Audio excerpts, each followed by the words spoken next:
Update: my sister seems to think she's entitled to my trust fund and lied to try and get it.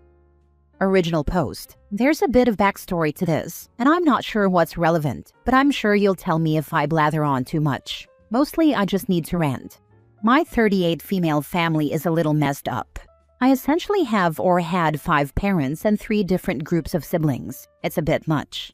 As a child, I was living in the US with my adoptive parents, and a lot of things went down that wasn't great, so I moved back to the UK when I was 9. I had a lot of trauma and the beginnings of a rather serious drug problem, and so my American dad set up a trust for me before he died, so that anything mental health related was paid for, and I didn't have to stress about being able to sort myself out as I got older. It's been rather handy over the last 30 years, paying for a home when I was a teenager, therapy, rehab, basically anything needed to help me not die. At some point in my teenage years, I made contact with my biological parents and their other kids, and was welcomed back into the fold. Some of my full siblings had issues with this. Fair enough, it was a big change to everyone's lives. My little sister, now early 30s, apparently found it particularly hard, and so we've never got along and have been no contact for almost a decade. This has become particularly apparent in recent weeks, after she contacted the solicitors who are in control of the trust, pretending to be from a rehab facility in the US. She sent them an invoice for a 3-month stay, requesting payment to the bank account of a friend of hers in the US. The first I heard about this was a phone call from said solicitors offering their commiserations that I was due to enter the facility, wishing me luck, and double-checking the details. I am livid. This is tens of thousands of pounds that she's tried to steal from me. Money that she has absolutely no right to. She never met my adoptive parents. She's not owed any money from them. She's lived a perfectly normal life with both of her parents. Her other siblings, holidays, uni paid for, no big dramas. And she thinks she can just take from me because she wants to buy a house? And thinks I should help her out because I ruined her childhood. Except she can't even just ask. She has to try and steal it. I have no idea what to do about this, because if I go to the police, then it'll create even more drama in the family that I could do without, and I feel like that's exactly what she wants. Our parents will side with her, and she knows it.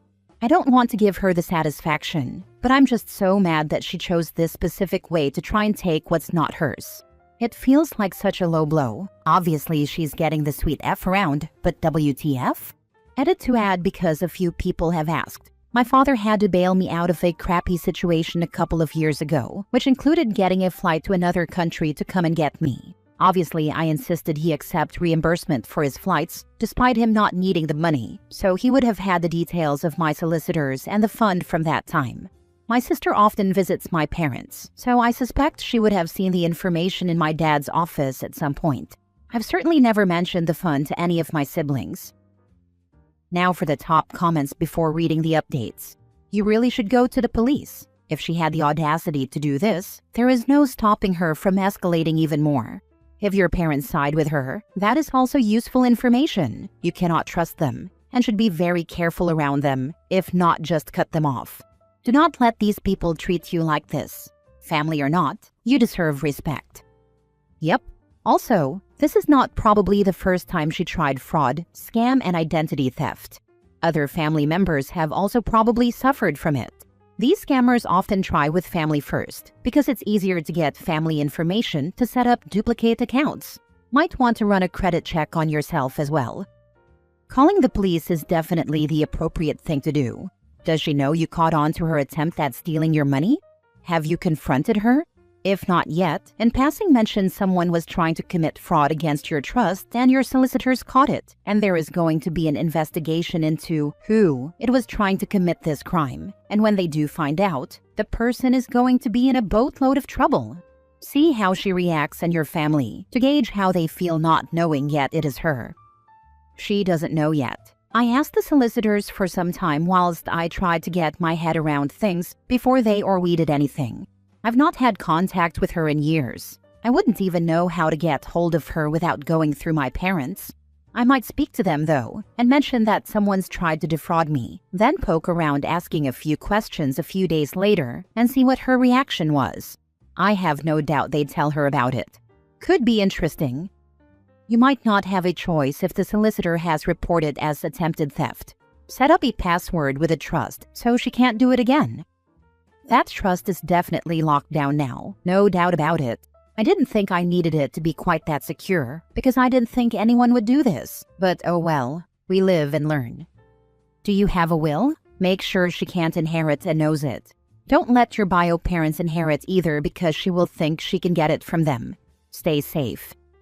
I don't actually. I really should sort that eventually. When I die, what's left in my trust gets shared between my kids and my brother and niece in the US. That's all tied up right. So the UK side of things have zero chance of getting anything from there anyway. Mini update. So this got pretty overwhelming pretty quickly. I'm balancing getting things done and tied up with not losing my mind, which is always fun. The solicitors are reporting everything for me, as they are indeed required to do. Turns out I'd misunderstood and thought I had to get involved, but no, it's all on them, and I'm going to just let what happens happen.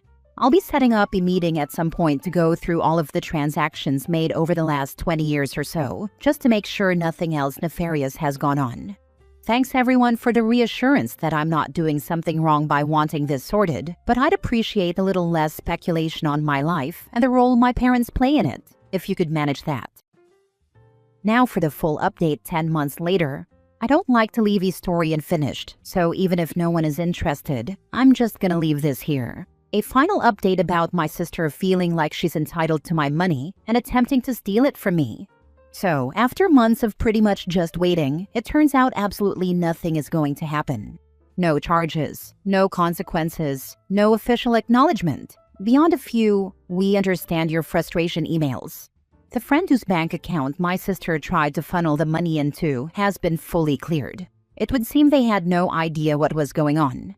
The police spoke to them early on, and it apparently became obvious quickly that they weren't actually involved.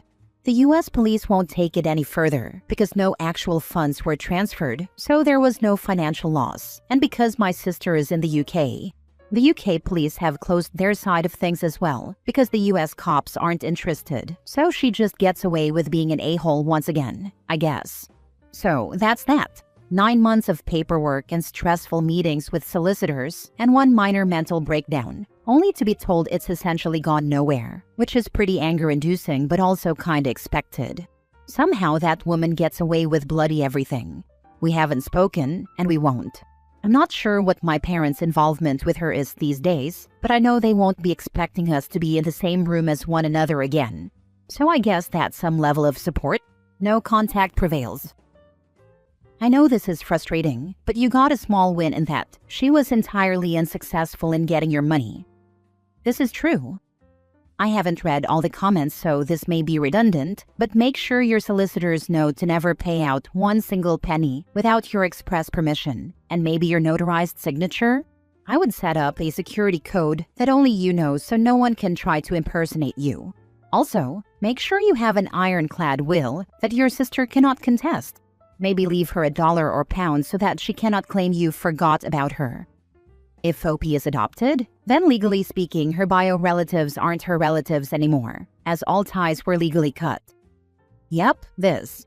In the eyes of the law, other than my husband and kids, I have one stepmother and one niece. Time for a new bank, one that she does not know about. Solicitors have closed everything down and made it effectively inaccessible for anyone but myself and my husband, so we should be good on that front. Next story. Am I the a-hole for telling my parents if they subsidize my sister's living expenses, do not expect me to subsidize theirs? My sister has a decent job, but has yet to move out of our parents' house, because why pay rent, food, utilities, etc. when you can get it for free? She is 26 years old and loves to brag about how much she is saving by not paying rent and stuff. She is currently on a vacation with friends in Japan. So I recently told my parents they need to give her the boot and let her be an adult, or I will stop helping them out with their expenses. Our parents did good by us, and I don't mind helping them out, but I don't feel right giving my sister a pseudo-free ride. She brags about how she is ahead of the game for retirement and stuff. I told her of course she is, because all her major expenses are covered by someone else. Generally, my parents feel I am being petty because it is a lot harder for my sister's age group. I reminded them it was hard for me too, but I had to make it work. For whatever reason, they feel she has it so much harder and needs this extra support.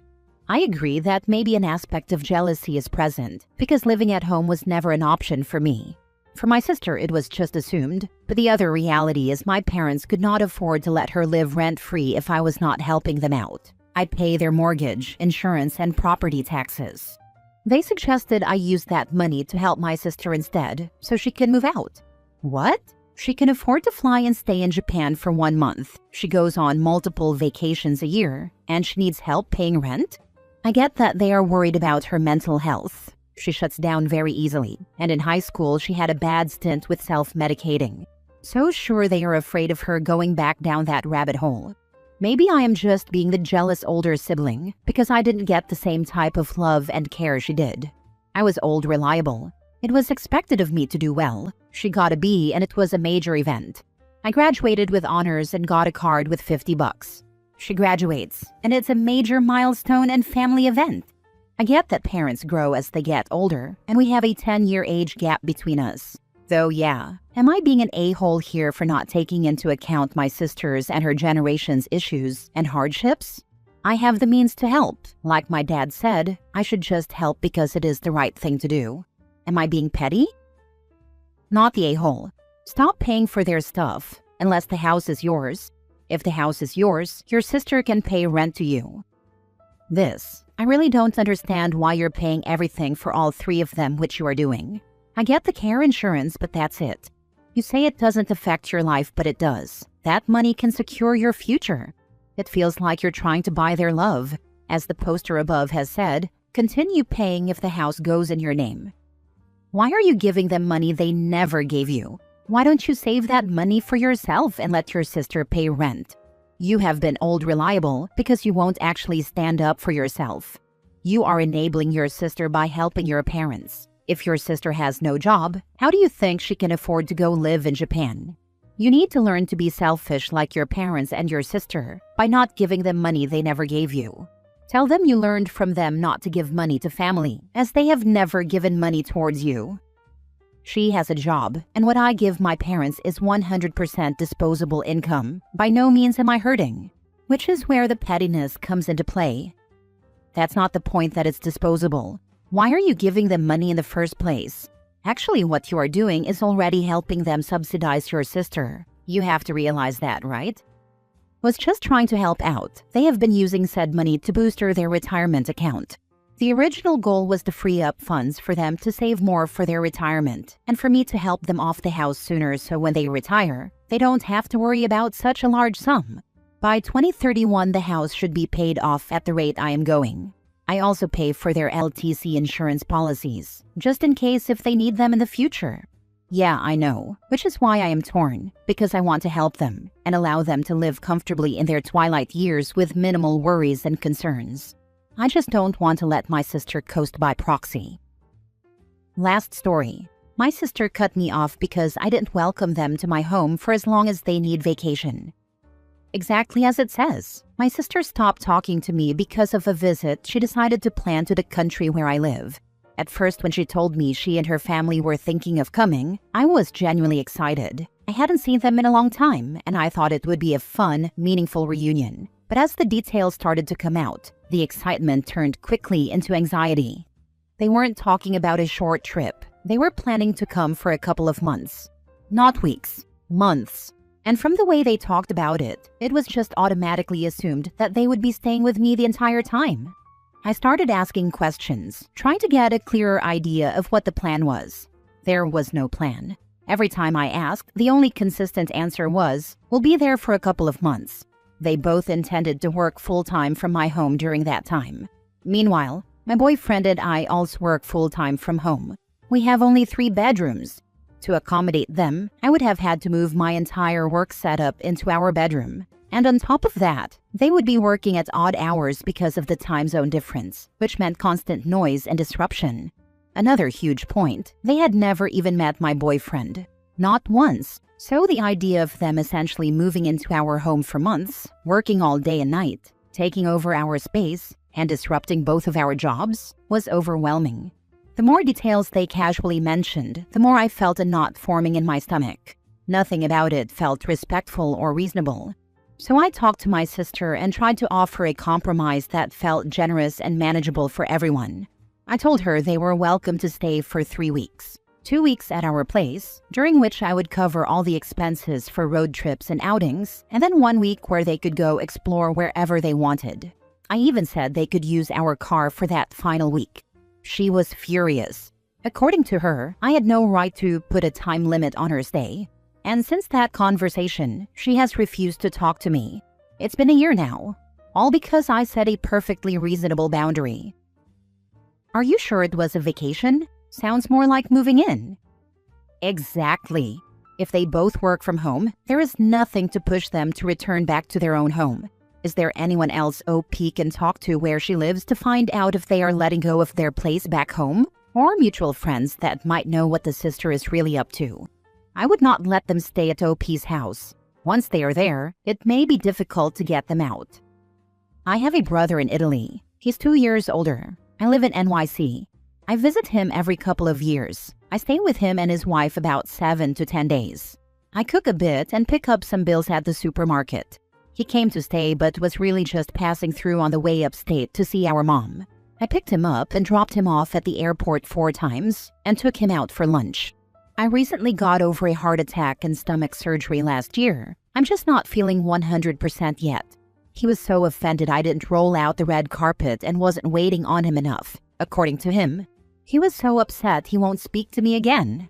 We spoke every day forever via online for 20 plus years.